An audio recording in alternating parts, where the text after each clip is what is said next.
biashara ikiwa vile ilivyo. Niseme tu kwa ufupi, kwa vile Mungu habagui, na Mungu ndiye anajua njia ya kila mtu, na yeye ndiye hupeana baraka. Mimi niwaambie ambao wanataka kujua kwa ufupi, mimi nilianza kazi hapa 1994 nikiwa kijana mdogo. Nilikuwa ninauzanga mandazi na chai ng'ambo hiyo. Nikakuja hapa nikaanza kuosha magari. Baada ya kuosha magari nikapanda ngazi kidogo nikaanza kuuza hayo magari. Baada ya kuuza magari sasa ndio biashara bado nikaanza mambo ya transport.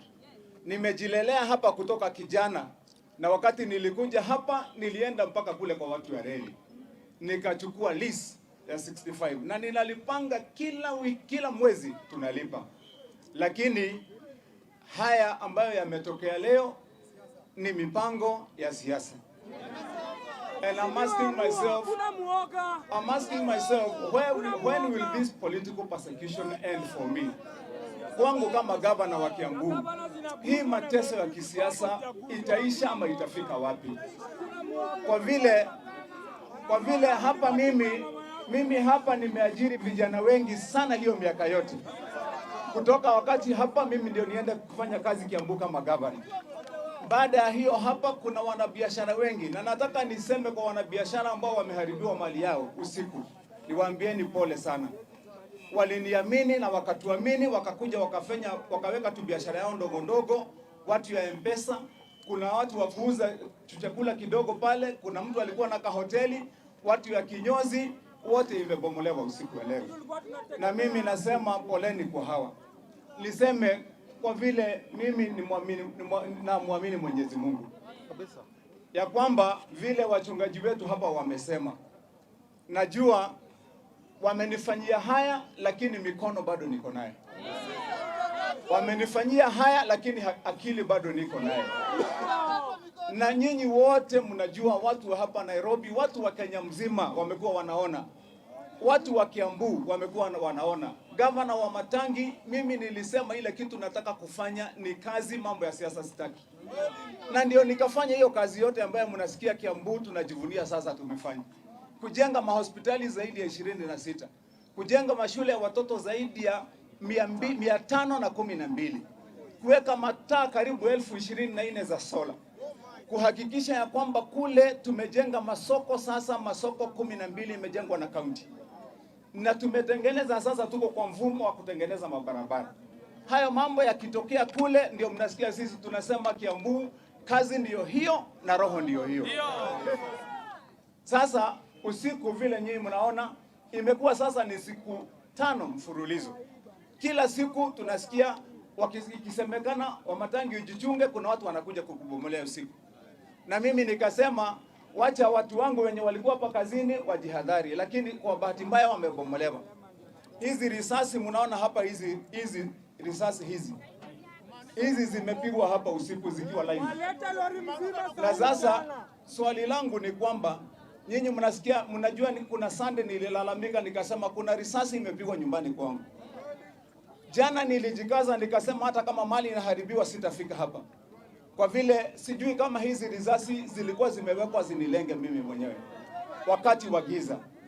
Lakini nasema mimi hayo yote wamenitendea, hayo yote, hiyo hasara yote ya hii mikono yangu karibu miaka 40 nitawaachia Mwenyezi Mungu. Nitawaachia Mwenyezi Mungu. Naweza kukuwa na nguvu ya kupigana na vigogo, naweza kukuwa na nguvu hiyo, kukosa kuwa na hizo nguvu nyingine, lakini Mwenyezi Mungu wako na nguvu. Na yeye ndiye alinifikisha mahali nimefika nikiwa mtoto ambaye ni mtoto wa single mother ambaye hata hana baba saizi na mama alikufa. Na nikang'ang'ana mpaka mahali nimefika na kulea familia yangu ya watoto wengine 5. Mimi nikiwa mtoto wa kwanza. Kutoka kuuza mandazi mpaka mahali tumefika ni Mwenyezi Mungu. Na atatupeleka mbali hata kutoka hapa. Na kwa hivyo sisi hatuna wasiwasi, tunajua ya kwamba hayo yametendwa. Mumeona mpaka magari hapa, magari ambazo vijana wanafanya kazi nazo, gari ya kuokota takataka, kuna gari zingine za customer ya kuosha. Hiyo gari iko hapo ni gari hata ya mama. ilipatikana hapo ya bibi yangu, ndio hiyo mnaona imepigwa hapo ya white, imepigwa kabisa na excavator mpaka ikawekelewa gari nyingine. Lakini sio neno, kwa mkono wa Mungu ziko nyingi.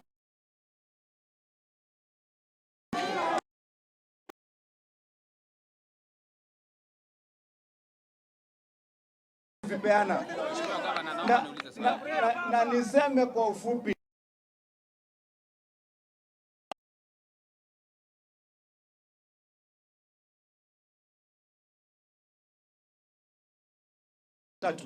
mimi nitakuwa nikilenga kazi.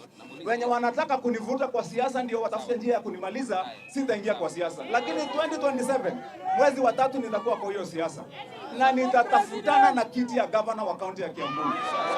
Na hiyo kiti ya gavana, watu wetu najua wamesema ya kwamba watatubariki nayo kwa vile tumefanya kazi. Wenye wanataka hiyo kiti ya gavana, mtu akuje kwa uwanja, waacha kutumia nguvu za maofisi za serikali kunigandamiza. Kuna watu wanaingia kwa maofisi ya serikali kusawishi wenye wako huko waje ndio waniharibie, na wakuje ndio wanibomolee, na hata wanitafutie njia za maisha yangu kunimalizia maisha. Nasema washindwe kabisa, na Mungu wako na sisi. Ama namna gani jameni? So tumekamilisha. I want to say gentlemen and ladies, when wamekuwa hapa, because I know most people are watching, the others who may want to see. This is an act of cowardice. Kwa vile mimi, I am non-political, I am a development person.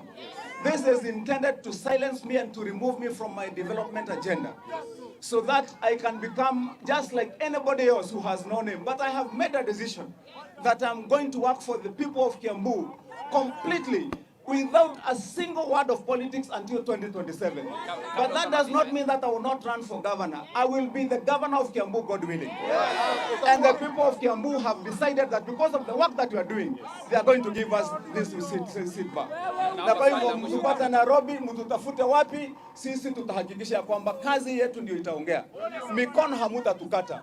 Our vehicles you have demolished, you have destroyed even my wife's car, you have destroyed even my business vehicles here. You destroyed other small businesses for other people. Tafadhali, I want to tell you that you have not cut our hands. Yes. We will work. Na kwa hivyo swali moja tu. Iwapo kulikuwa na notisi kwamba shamba la Railways limepata notisi uweze kuondoka, na pili ile gharama kile ambacho mmekadiria, hasara ambayo mmekadiria, na kama iwapo mlipata notisi. Niseme ya kwamba kwa hiyo swali yenye imeulizwa hapa, kwa hii mahali there was never even one single day a notice. Even one time. Hakuna notice, na kama mtu akonaye asembe akonaye. Sisi tuko na, hata wakati walijaribu kutupisha mara 3, huyu ndiye wakili wetu na huyu ni wakili wetu. Na wako na hizi court orders hapa, hii wakili unaweza shika na wewe uko na hii nyingine. Tuko na court orders which was signed wakati tulisikia wanatutishia, wanakuja usiku, wamekuja karibu mara 5 mfululizo. Lakini jana wamekuja mpaka kupiga risasi, kupiga mpaka live, kupiga mpaka tear gas, ndio wafaulu kwa ile kitu yenye walikuwa wanakuja kufanya. Lakini as I have said, and our lawyer will say, but for me as Kimani Wamatangi, I believe in the Almighty God. Na nimewaambia ya kwamba he will fight for me and he will fight for us and we shall succeed. Hata mkitupiga vita ngani, Mungu hapo. Wakili yako hapa anaweza kusema moja, ndio watu nilimpatia wakili. Roho ndio hiyo. Roho ndio hiyo. Hebu tuone wanasema roho ndio hiyo. Uzenda kazi ndio hiyo. Na roho ndio hiyo. Haya, tuende kazi wakili, nataka tuone kuhusiana na mambo ya notice na mambo ya kotini kama vile. Habari zenu. Kitambulisho ya ifani.